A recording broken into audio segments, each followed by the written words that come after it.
이방인도 내가 택해가지고 거룩하게 만들었는데 왜 너가 속되다 그러냐? 그런 원리잖아요. 왜 속되다 그러냐? 하나님이 깨끗하게 하신 것을 너가 속되다 하지 말라. 하나님이 용서한 죄를 내가 다시 정죄하지 말라. 그런 원리잖아요. 고린도후서 5장 17절에 보면 그런즉 누구든지 그리스도 안에 있으면 새로운 피조물이라 이전 것은 지나갔으니 보라 새 것이 되었도다 그러잖아요.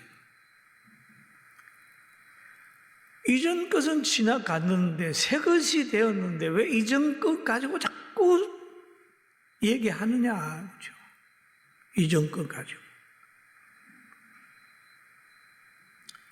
하나님이 어떤 사람을 세워서 이렇게 했으면 하나님이 세웠다는 것만 믿으면 이전 것 가지고 문제 삼지 않아요. 사람도 마찬가지입니다. 지금이 중요한데 늘 사람들 보면 과거 얘기해가지고 자꾸 하나님이 용서한 죄, 지난 것 가지고 문제를 말하는 사람도 있고 생각하는 사람이 있어요. 이건 옳지 않은 거잖아요. 그래서 율법이나 세속에 강하게 붙들려 있는 사람은 순종을 잘 안 합니다. 나는 그렇게 생각 안 해요. 그래서 예수님이 제자들에게 그러잖아요. 너희가 나를 따라오려거든 자기를 부인하고 자기 십자가를 지고 와야 된다고. 신앙생활 하는데 보면 자기 고집대로 하면 절대로 은혜가 없어요. 여러분 하나님 말씀 그대로 믿고 잘 따르는 자로 삽시다. 할렐루야. 아멘. 그리고 성경에 보면 이 원리를 잘 지킨 사람이 있습니다. 다윗입니다. 하나님이 사울 왕을 세웠는데 사울 왕이 고만 말년에 사탄이 들어가요. 그래서 성령이 역사하는 다윗을 죽이려고 3,000명의 군사를 거느리고 그를 따라다녔습니다. 그래서 다윗이 굴에 들어가 있을 때 사울이 또 거기 들어왔어요. 다윗에게는 사울을 죽일 수 있는 환경이 됐는데도 자기를 죽이려고 하는 그를 대할 때도 하나님이 세웠다고 하는 것 때문에 해하지 아니했어요. 그래서 하나님이 알아서 잘 사울을 정리하고 다윗을 왕으로 세워서 이스라엘의 위대한 왕으로 자녀들까지 대가 이어지는 위대한 축복의 다윗 왕이 됐어요. 할렐루야. 그렇습니다. 하나님의 손에 맡기는 거예요. 하나님의 손에. 오늘 베드로는 이 한상을 이제 보는 거죠. 이 한상을 보고 고민하고 있을 때에 베드로를 찾는 사람이 나타나는 거예요. 그런데 베드로가 깨달아가지고 내려가는 그런 사건이 오늘 본문에 있습니다. 베드로의 한상의 해석은 사건을 통해서 깨우쳐지는 거예요. 하나님의 응답은 한 사람에게만 이루어지는 것이 아니라 상대에게도 감동이 있습니다. 때로는 어느 한쪽에 일방적으로 하나님의 계시를 받았다고 할 때 그게 실수할 수도 있어요. 내가 기도해 보니 당신은 나와 함께 나하고 결혼해야 된다. 내가 기도해 봤더니 당신이 가지고 있는 땅거기에다 교회지라고 그러더라. 뭐 과거에 지금은 그런 것들이 잘 안 나타납니다만은 과거에 이렇게 계시받는 사람이 제 청년 때는 좀 있었습니다. 여기에는 고넬로에게만 감동한 게 아니라 베드로에게도 같이 해가지고 두 사람이 사랑으로 만날 수 있도록 환경을 만들어준 거예요. 이 고넬로가 복음적인 삶, 하나님이 기뻐하는 생활을 한 것에 대한 선물이 뭐냐? 최고의 선물, 베드로를 청하는 선물이에요. 청하죠. 베드로를 초청하는 복을 주셨고 또 베드로를 감동시켜 가지고 계시해서 고넬로의 초청에 응할 수 있는 환경을 만들어 준 겁니다. 베드로에게 그렇게 얘기를 하죠. 사도행전 10장 21절에 보면 일어나 내려가 의심하지 말고 함께 가라. 내가 그를 보내었노라. 보냈다. 보내었느니라. 고넬로가 보냈는데 하나님은 내가 그를 너에게 보냈다. 내가 그를 너에게 보냈다. 그런 거예요. 고넬로의 결정이 하나님의 결정이에요. 왜냐하면 고넬로가 순종했기 때문입니다. 그러니까 그 말을 들은 베드로가 내려가서 그 사람을 보고 이르되 내가 곧 너희가 찾는 사람이다. 사람인데 너희가 무슨 일로 왔느냐? 물어보니까 보내임을 받은 그들이 대답을 하기를 백부장 고넬로는 의인입니다. 하나님을 경외하는 사람이라. 온 족속이 칭찬하더니 그래. 그러면 이 보내임을 받은 사람이 베드로를 얘기를 하기를 백부장님은 의인입니다. 자기를 따르는 사람에게 의인이라고 하는 평가를 받는 거예요. 또 여기에 보면 하나님을 경외하는 사람이라. 하나님을 경외합니다. 그의 고넬로는 자기를 따르는 사람에게 인정받아요. 가끔 그런 것들을 보죠. 제가 직장 생활을 하는데 우리 사장님은 상무님은 과장님은 어느 교회에 상당히 지도자인데 말만 그래요.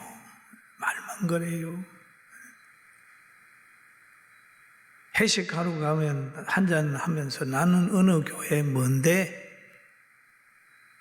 하면서 오히려 술건하고 입장 곤란하게 만들 때가 있어요. 그런 말을 가끔 듣습니다.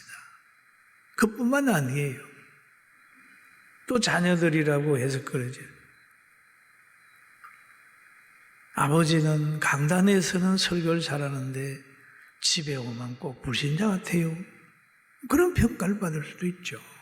목회자들이 그런 평가를 받을 수도 있어요. 장로님들도 마찬가지고 교역자도 마찬가지고 정치하는 사람도 보면은 장로다 그러는데 장로 모습이 아니고 안수집사라 그러는데 안수집사가 아니라 꼭 사탄에 파송한 사람 같이 행동하는 사람도 있단 말이에요. 그런데 오늘 이 베드로라고 고넬로라는 사람은 보면은 자기 부하에게도 의인이라고 할 정도로 말할 수 있는 그런 삶이 있었고 또 하나님을 경외하는 사람이라고 그의 신앙을 인정했어요. 그뿐만 아니라 유대의 온 족속이 칭찬하더니 그리고 그가 거룩한 천사의 지시를 받아 그 집으로 청하여 말을 들으라 하느니라 한데 이 사람은 베드로가 한 이 얘기, 고넬로가 한 이 얘기를 그대로 믿습니다. 천사가 한 말을 그대로 들은 대로 얘기를 하는 거예요. 대단히 중요한 거거든요. 베드로가 고넬로가 하나님으로부터 받은 그 계시를 인정을 하는 거예요. 그런데 이게 잘못하다가 보면요, 권위에 도전해버려요. 권위.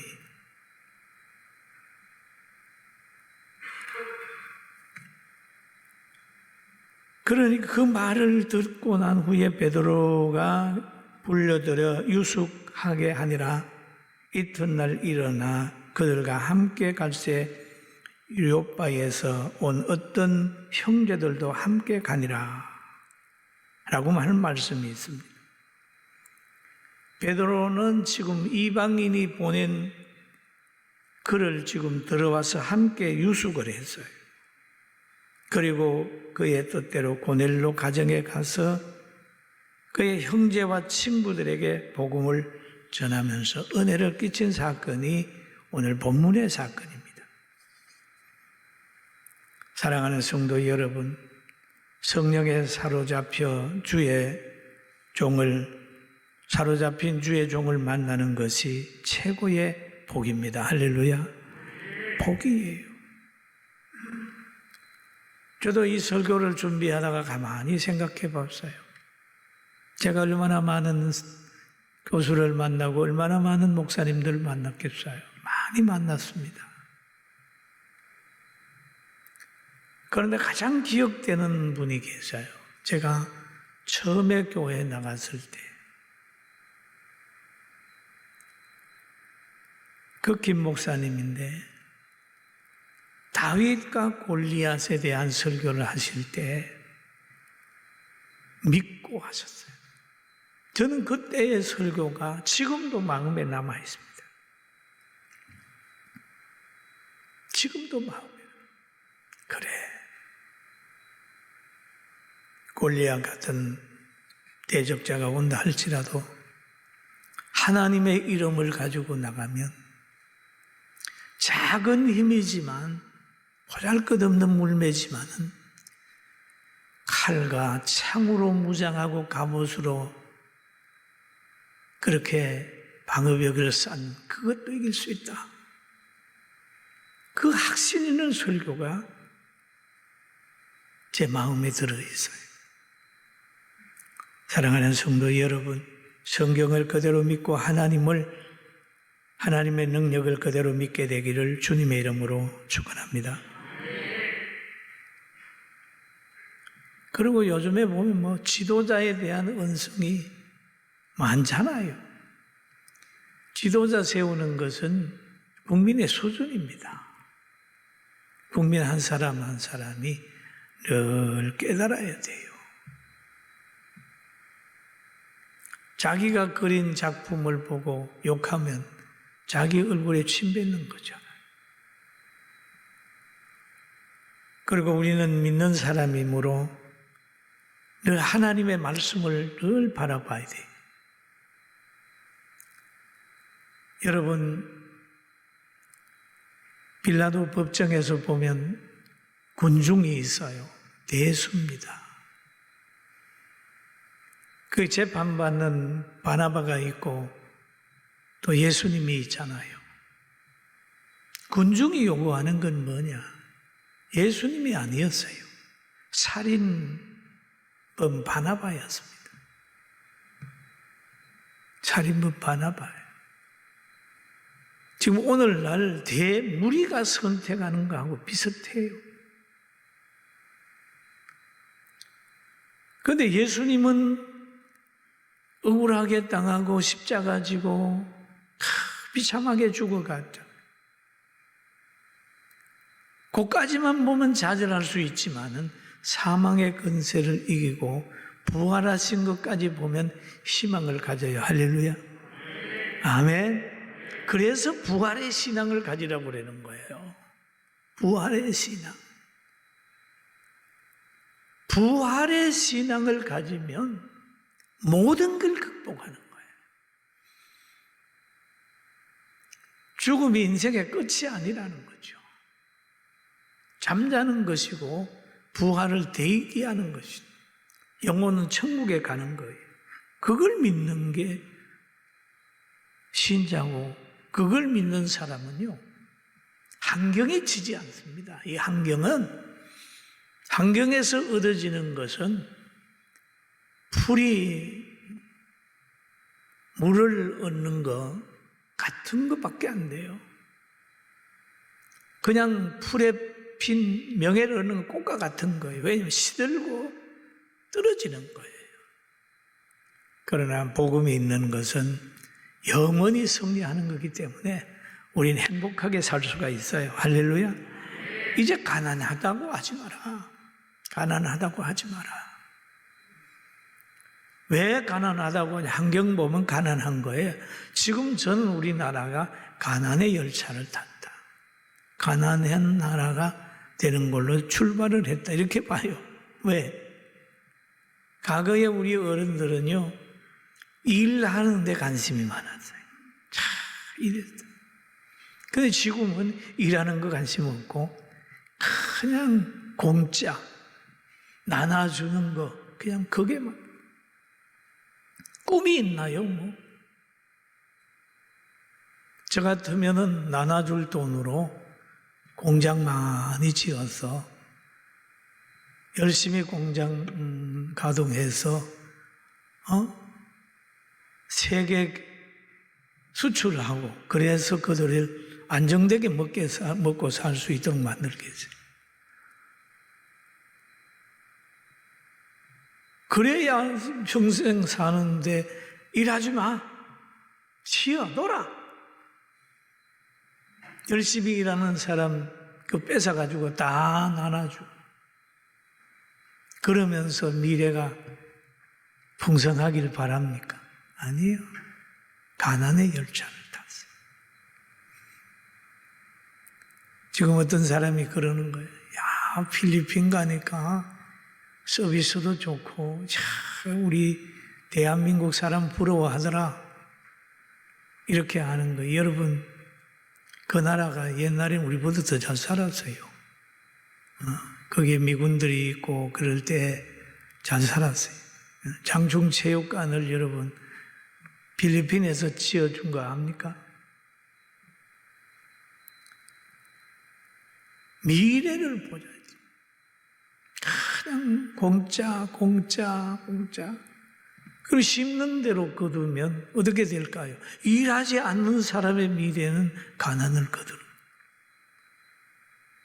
우리는 이 안경을 탓하는 것보다는 무리 속에 들어가서 빵 한 조각 달라고 손 내미는 것보다는 세계를 바라보면서 열심히 노력해서 세계에 나가서 큰일 감당할 수 있는 큰 사람으로 자녀들도 키우고 마음을 가지게 되길 주의 이름으로 축원합니다.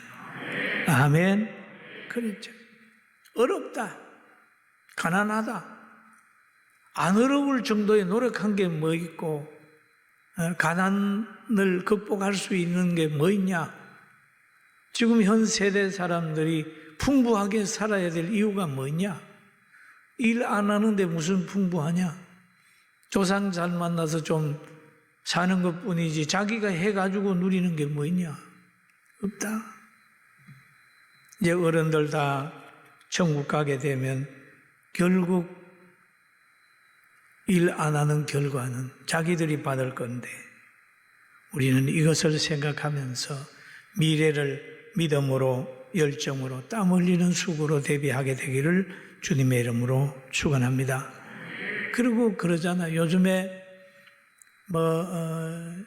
공무원 한 분이 이렇게 해서 저쪽에 촉을 맞아서 갔다. 여론이 지금 안 좋잖아요. 그럼 우리는 어떻게 봐야 됩니까? 그분만의 불행이겠습니까? 아닙니다. 누구라도 그렇게 될 수 있습니다. 장소는 다를지 몰라도 누구라도 그렇게 될 수 있어요. 상황이 그렇게 돼요. 우리는 깨어 있어서 늘 기도하고 자유를 뺏기지 말고 우리는 싸움을 할 때라도 지혜롭게 싸워야 돼. 어떻게 싸웁니까? 모세 없는 여호와의 싸움은 백전백패입니다. 기도의 손이 내려오면 여호수아는 지게 되어 있습니다. 기도의 손이 올라와야 여호수아가 이깁니다. 전쟁을 할 때라도 모세가 말한 대로 해야 되는데 모세의 말을 듣지도 않고 자기 혼자 육신의 힘을 가지고 야단을 치면 백전백패입니다. 여러분 엘리 제사장 때도 보면 다른 나라가 쳐들어오니까 벗개를 가지고 나가서 벗개가 자기를 지켜줄 줄 알고 했지만 벗개를 뺏겨버렸습니다. 우리가 회개하지 아니하고 말씀 의지하지 않고 기도 없이 나가서 소리 지르면 그 일 때문에 벗개까지 뺏겨버립니다. 기도까지 할 수 없는 환경이 되고 예배 시간까지 뺏겨버리는 거예요. 얼마나 슬픈 일을 가고 있습니까? 기도하자. 유라굴로 풍랑이 온다. 5년 전, 10년 전에 그렇게 얘기할 때 설마 했는데 오고 있잖아요. 여러분 오늘 말씀을 들으면서 흘러가는 말씀을 듣지 말고 성경의 원리임을 알아서 깨어있게 되기를 주의 이름으로 축원합니다. 축원합니다. 우리는 예수님이 희망입니다. 예수님이 있기 때문에 희망이 있고 우리 교회가 미래에 앞으로 부흥한다, 희망이 있다는 것은 근거가 있습니다. 1,000명 24시간 1,000일 24시간 기도, 온 성도들이 기도하기 때문에 하나님이 함께 하시기 때문에 저도 한국교회의 사역을 감당할 수 있고 이런 어려운 상황 속에서도 이렇게 희망을 가지고 있을 수 있어요. 이건 저의 힘도 아니고 여러분의 힘도 아니에요. 저와 여러분에게 하나님이 주신 은혜 때문에 힘을 받는 겁니다. 할렐루야. 부족하지요. 부족해요. 우리가 저 북한을 한번 생각을 해봅니다. 김정은이가 어릴 때 자기 아버지 하는 거, 할아버지 하는 거 보면서 주위에서 불합리한 걸 많이 봤어요. 권력을 가지게 되니까 그 자기 수준에서 불합리한 일을 하는 사람들 다 쳐내지 않습니까? 지금 오늘날 젊은이들도 책임 안 지는 위치에서 보다가 보니까 어른들에 대한 불신이 하늘을 찔러요. 교계도 마찬가지고 나라도 마찬가지. 이런 깊은 것을 우리는 깨달아야 되는데 결국 조상들의 가치관이나 그들이 쌓아놓은 발판을 무시하고 자기 가치대로 가려면 김정은이 따라가는 거예요. 칼을 안 들었지만은 교회나 교회 가정까지라도 부모님 말씀 존중하지 않고 자기 내세우다가 부모님의 건 다 흘어버리고 하다가 보면 결국 문제가 생기는 거예요. 앞으로 여러분 우리는 깊이 생각하고 하나님의 뜻을 이루고 하나님이 깨끗하게 했다라고 하는 거 속되다고 하지 말고 믿음으로 나아가는 승리하는 여러분 우리 모두가 되기를 주님의 이름으로 축원합니다.